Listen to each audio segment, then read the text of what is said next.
Thyristor.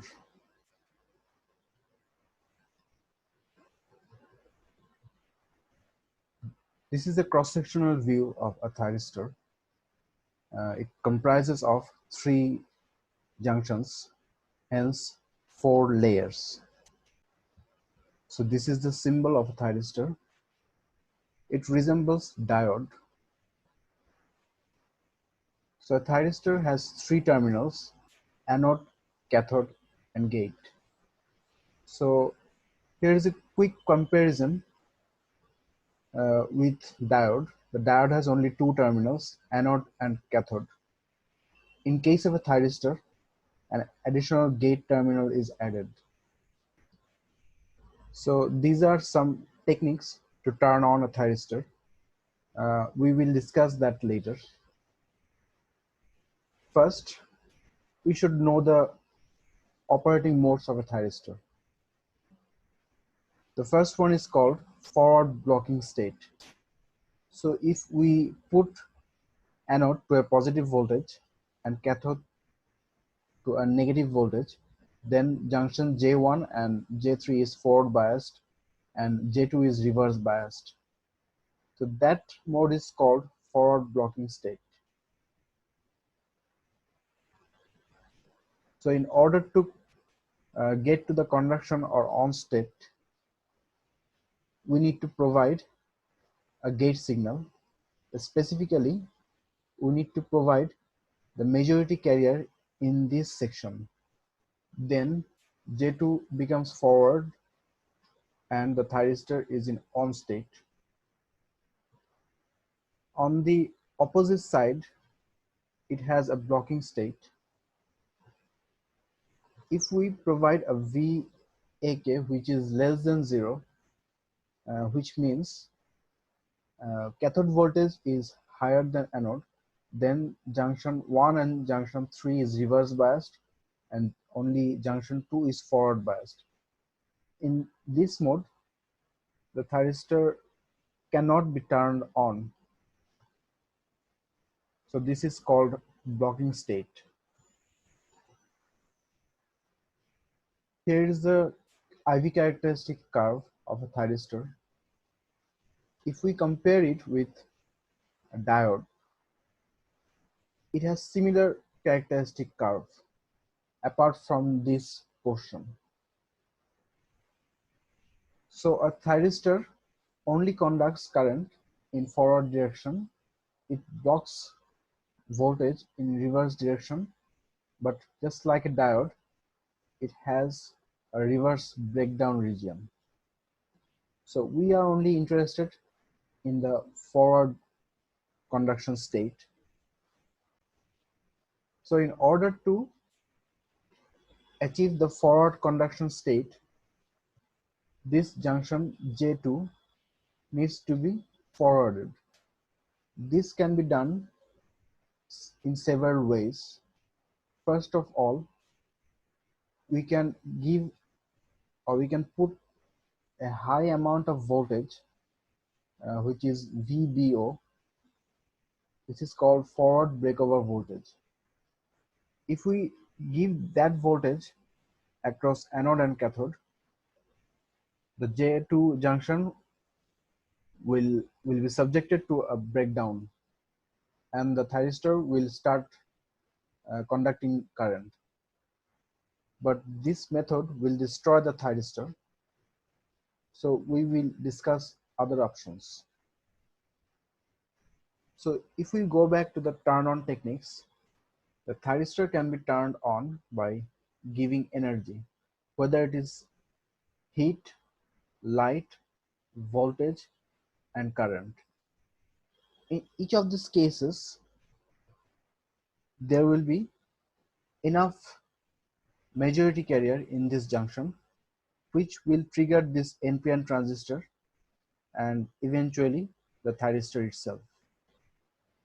Another way of turning on the thyristor is using energy gradient. In this case, this is dV by dt or high dV by dt. We will discuss that later. So the turning on conditions of thyristors are VAK must be greater than 0.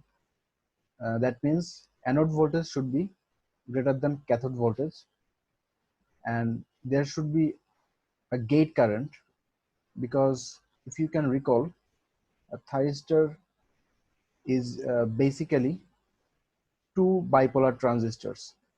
So transistors or bipolar transistors are current control device. They can be turned on by current. So in order to turn on the thyristor, we need to provide a current. Unlike MOSFET, MOSFET is a voltage control device.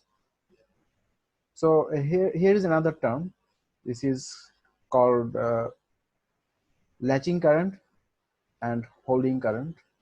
So thyristor current must be greater than latching current. So what is latching current? So we will get there in a minute. So here is the two transistor model of a typical thyristor. So if we go back to our cross-sectional diagram and split it apart, we will get this sort of arrangement of two transistors. So here is Q1 and Q2. Q1 is a PNP transistor and Q2 is an NPN transistor. The three terminals are anode, cathode, and gate. So according to this diagram, this gate terminal is directly connected to the base of Q2, and hence Q2, and as Q2 is an NPN transistor, we need to provide an inward current to turn on this transistor. Once it is turned on, the IC2 will start flowing, but the IC2 is directly connected to the base current of, or the base terminal of, this PNP transistor. If you can remember, the PNP transistor shows the opposite characteristics of an NPN transistor. So if we need to provide current to turn on an NPN transistor, we need to pull current from a PNP transistor to turn it on. So this method or this process will partially turn on both Q2 and Q1, and an IA or anode current will start to flow. Notice that this IA will split between two portions. The majority portion of IA will be flown through this IC1, and this IC1 along with this IG will be combined in this base region. So the base current will increase. So an increase in base current will further progress the turn on process of this Q2, and this will increase the IC2, and increase in IC2 also increase the IB1, and increase in IB1 will also aid the turn on process of Q1. Hence IC1 will also increase, and eventually those two transistors will get to saturation and the full current will flow through anode and cathode. But here is a situation: if after turning on both transistors we cut down the supply of Ig, it will still be turned on because this IB2 is directly fed by this IC1. So if a thyristor is turned on, there is no way we can turn it off. If we seize Ig, it is not going to help to turn it off. So to turn it off, we need to seize the IC1 as well. So in this diagram, we can see if we provide a positive VAK and an IG, the thyristor is supposed to be turned on. So if we go back to the characteristic curve, uh, here is a characteristic curve for different value of gate current. So here you can see if high enough gate current is provided, it will turn on just like a diode. If the value of gate current is low, it will take more effort to turn it on. If the value of gate current is 0, then the voltage must be get to this forward breakover voltage. So to turn on a thyristor, a gate current is our first choice. So here you can see that Ig2 is the greatest current and Ig0 is the least amount of current. Here are two terms called latching current and holding current. So what are these?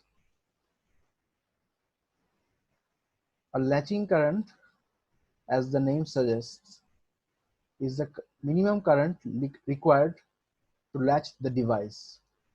You already know the latching action of thyristor. Latching means once the thyristor is on, we don't need to provide any more gate current. So that's the latching state. But in order to maintain the latching state, minimum current should be flown. That is called holding current.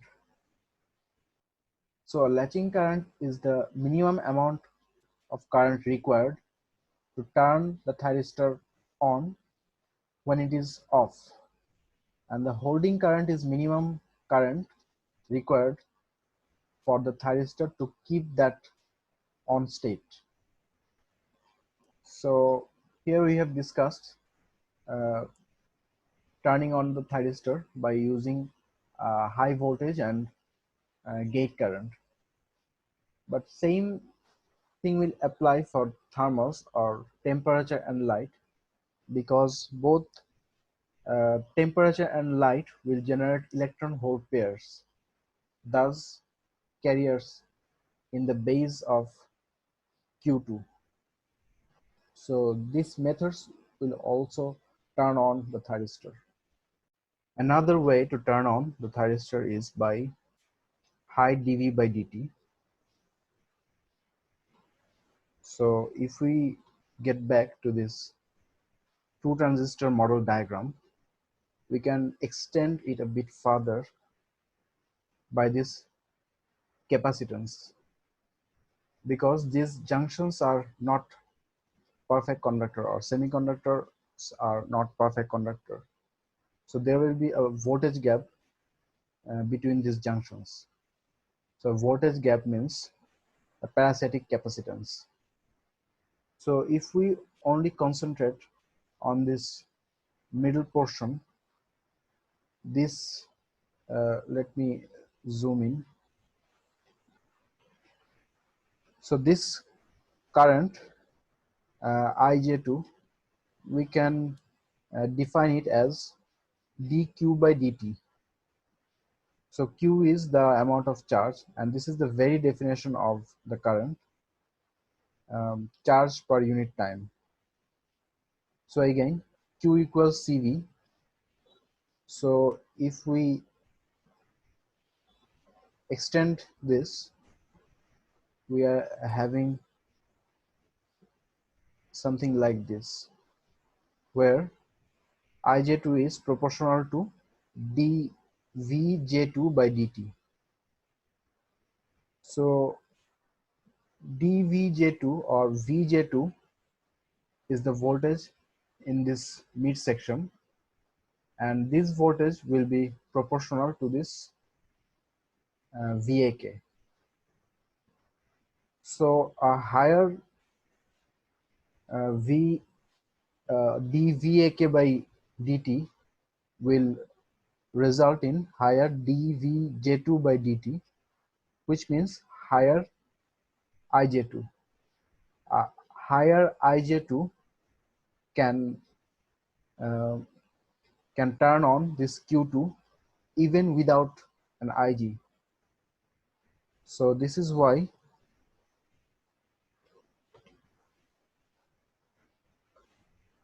a high dv by dt can turn on the thyristor without even provide a gate pulse. Now, if we uh, analyze this two transistor model, we can derive some formulas. So IC, so here is the relation between IC and uh, IE. So emitter current and collector current. So IC equal alpha IE plus, this is just a leakage current, and this is very minuscule amount or negligible. So for each transistor, we can derive these two equations. This is for transistor 1 or Q1, and this is for Q2. So if we combine that, we are having this formula. So this is a very simple derivation, and here is an assumption.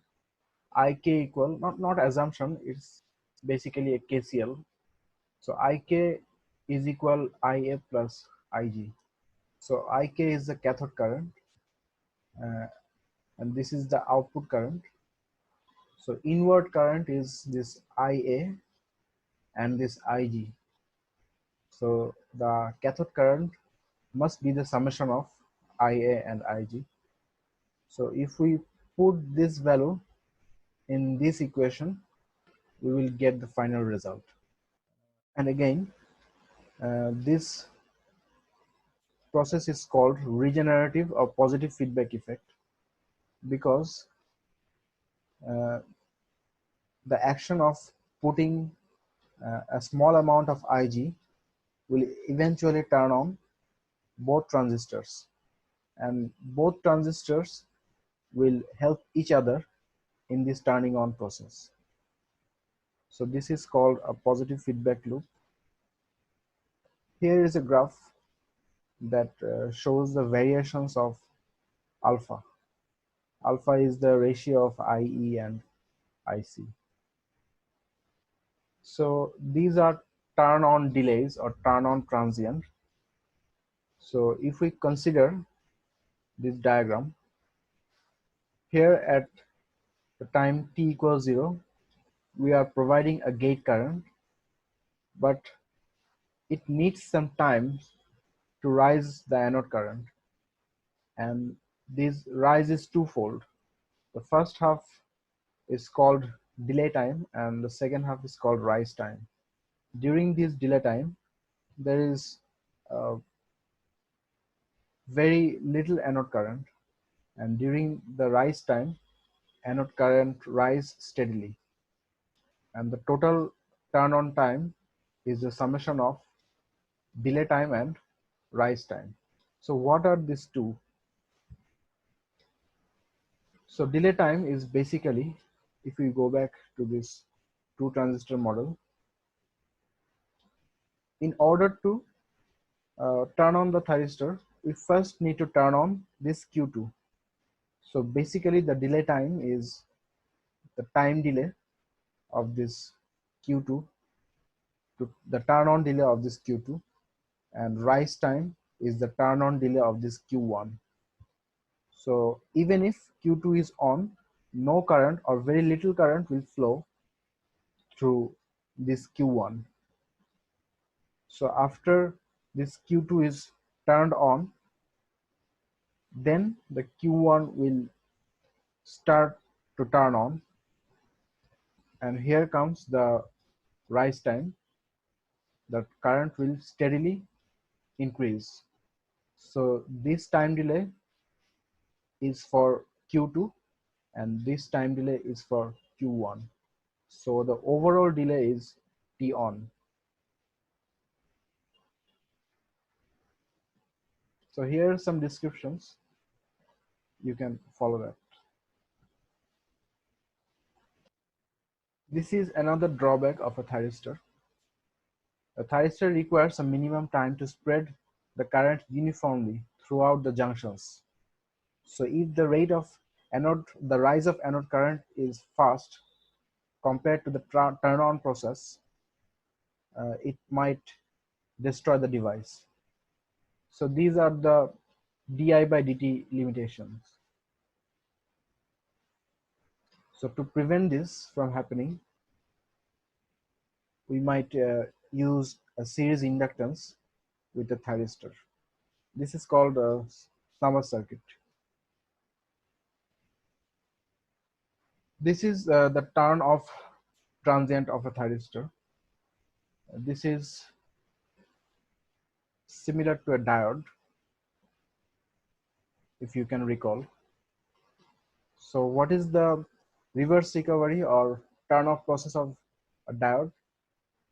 So it takes time to close the gap between this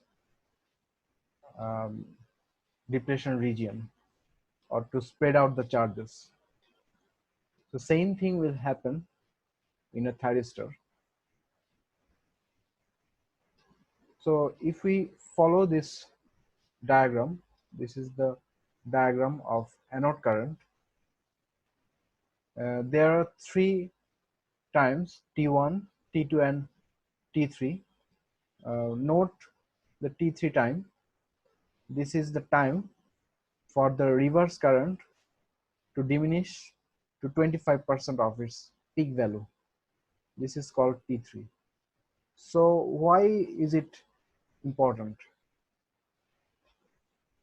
So even at T3, substantial excess carrier remains in those junctions or those regions. So if a forward voltage is reapplied uh, before T3 has elapsed, then there will be a chance of accidental turn on.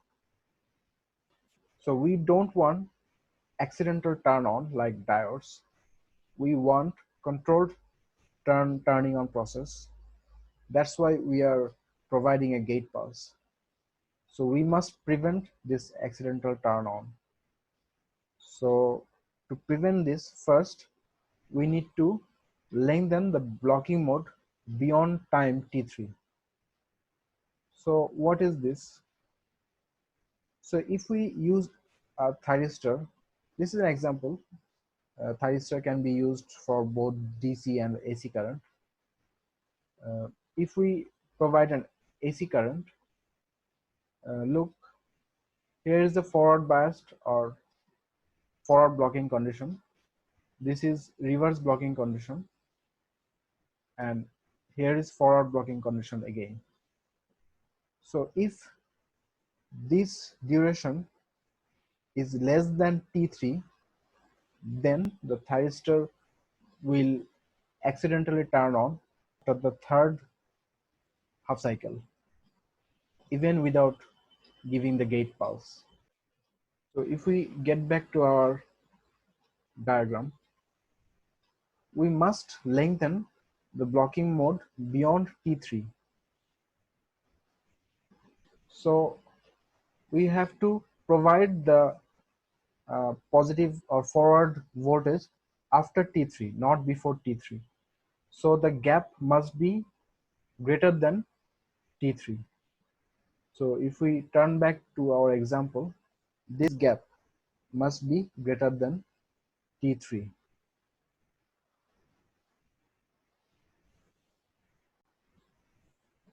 So like di by dt, we have also discussed this dv by dt limitation, which can accidentally turn on the thyristor even without providing gate pulse.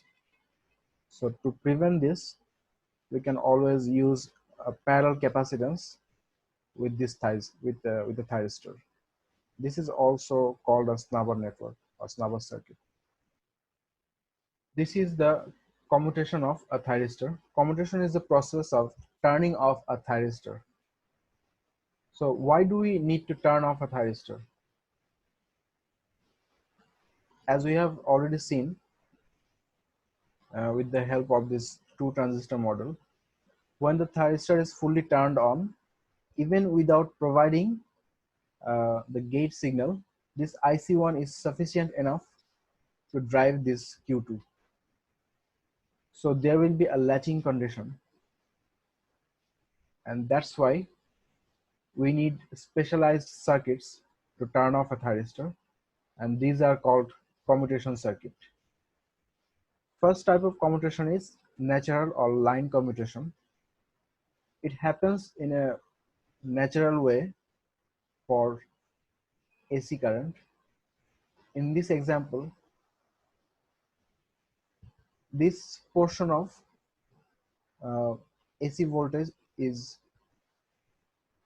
in reverse condition, or it will block the thyristor.